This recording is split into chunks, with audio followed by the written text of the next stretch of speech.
Nous sommes dans le Maryland, aux États-Unis, dans les années 40.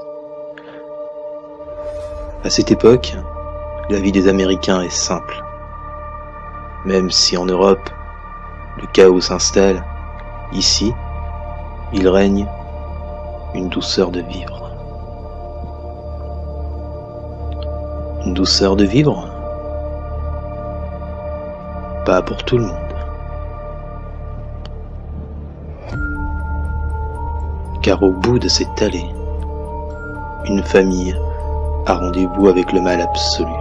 Le diable en personne a décidé de s'installer dans cette maison, et plus particulièrement dans le corps de Rolando.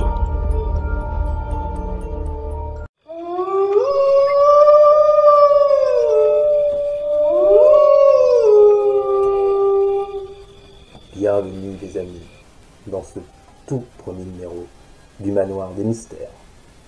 Et oui, le cas Rolando. Alors Rolando, ça ne vous dit peut-être pas grand-chose, mais si je vous dis L'Exorciste, ça vous parle mieux déjà. L'Exorciste, fiction de 1973, qui reprit l'histoire réelle de ce jeune garçon possédé. À l'époque, Roland avait 13 ans. Il était très proche de sa tante Harriet. Cette même tante décida un jour de lui offrir une Ouija. Quel beau cadeau qu'une planche de Ouija pour ses 13 ans. Personnellement, j'ai eu la mienne à l'âge de 6 ans. Oui, au manoir, on est très avancé sur ce genre de choses. La tante de Roland mourut peu de temps après ce magnifique cadeau. Le décès de la tante de Roland fut un choc pour le jeune garçon. Très proche d'elle, sa douleur fut immense lors de sa disparition. L'enterrement se fit en comité restreint et marquera beaucoup Roland. C'est pourquoi il décidera peu de temps après de contacter sa défunte tante à la Ouija. Au bout de quelques jours, la famille commença à entendre des bruits suspects dans toute la maison et autour de la maison, des craquements. Ils embauchèrent donc une société de dératiseurs, mais rien à faire. Ils ne trouvent rien et les craquements continuent. Des bruits de gouttes d'eau sont entendus alors qu'aucun robinet n'est ouvert.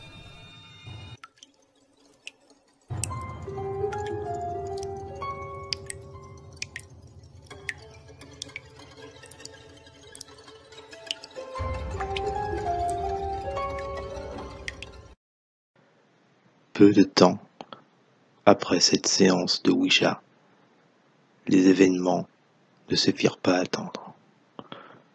Les premiers événements commencèrent dans la maison de la famille Tau. Objets qui bougent, placards qui s'ouvrent. L'enfer commence.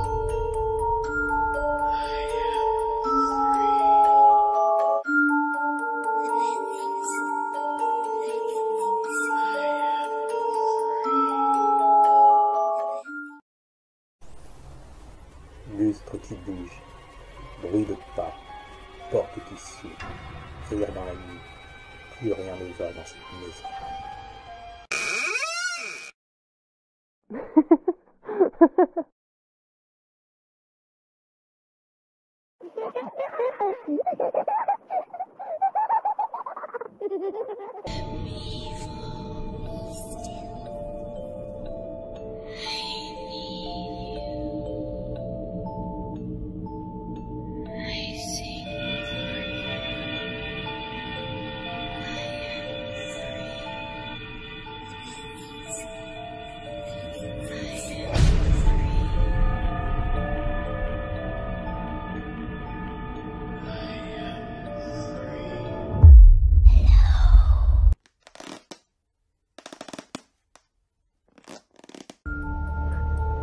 L'atmosphère de la maison s'alourdit de plus en plus. Après les déplacements d'objets et les rires venus de nulle part, des traces quelconques et de sang ont commencé à apparaître sur les sols, les draps et dans toute la maison. Les parents de Roland avaient beau essayer de les faire partir, mais elles revenaient, sans cesse.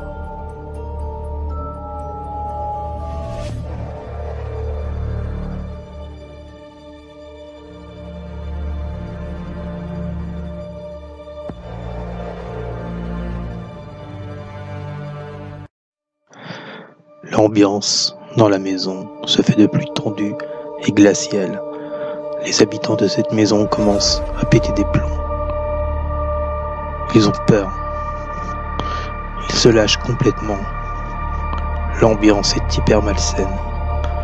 Ils ne savent plus où ils en sont.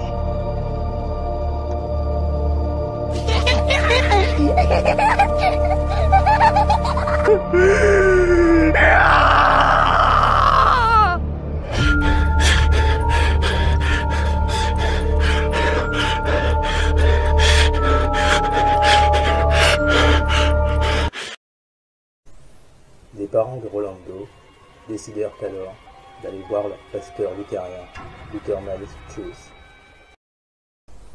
Mais le pasteur fut très sceptique des dires des parents de Roland.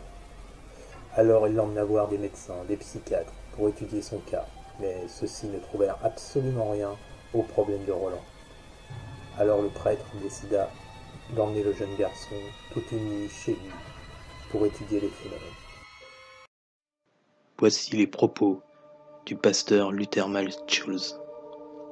Dans la nuit du 17 au 18 février, je pris l'enfant avec moi pour la nuit pour constater de moi-même les phénomènes en question. L'enfant s'endormit dans un fauteuil qui, peu de temps après, se mit à glisser seul sur le plancher de la pièce. Je mis l'enfant au lit, qui lui aussi se mit à vibrer. Le matelas fut jeté à terre et glissa latéralement sous le lit. À ce moment-là, le jeune Roland confessa alors avoir utilisé la planche Ouija de sa tante pour essayer de la contacter. Les parents de Roland décidèrent alors de faire intervenir des prêtres exorcistes cette fois-ci. C'est au prêtre Bowdern qu'est confiée la difficile tâche d'exorciser le jeune homme. À son arrivée, Roland ne supporte pas sa présence. Il vocifère, l'insulte, dans une voix gutturale et d'une autre langue. Il a une aversion sans nom pour les objets saints. Des griffures apparaissent sur son corps.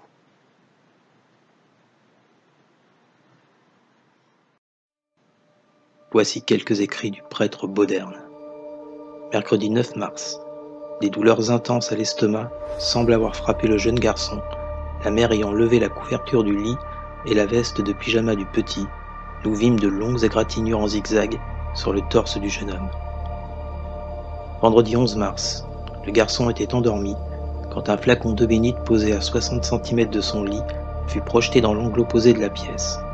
À notre sortie, un bruit prodigieux se fit entendre venant de la chambre. À notre arrivée, l'armoire avait glissé le long du mur et était maintenant complètement retournée. Une chaise se déplaça d'environ 60 cm. Un crucifix et divers objets saints disposés sous l'oreiller avaient glissé jusqu'au pied du lit. Quant aux reliques, elles étaient éparpillées dans toute la pièce.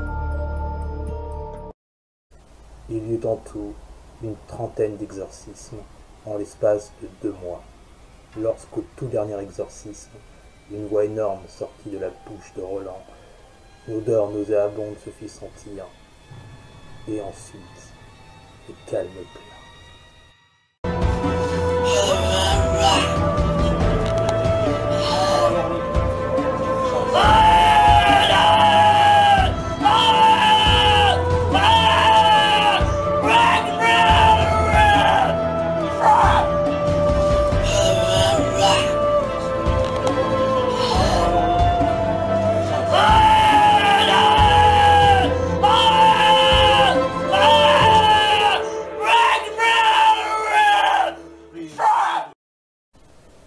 Depuis ce jour, Roland fut définitivement libéré de ces démons qui le hantaient et le possédaient. Eh bien, merci beaucoup les amis d'avoir suivi ce premier numéro du Manoir des Mystères. J'espère qu'il vous aura plu. N'hésitez pas à vous abonner, à partager cette vidéo et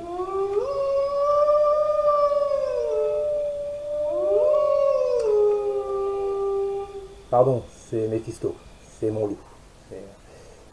J'ai mis le visiteur d'hier soir dans la cave, Méphisto. Va chercher. Encore merci les amis. Et si vous désirez venir me voir dans mon manoir, vous serez toujours les bienvenus. N'est-ce pas, Méphisto? À bientôt les amis, pour un prochain numéro du Manoir des Mystères.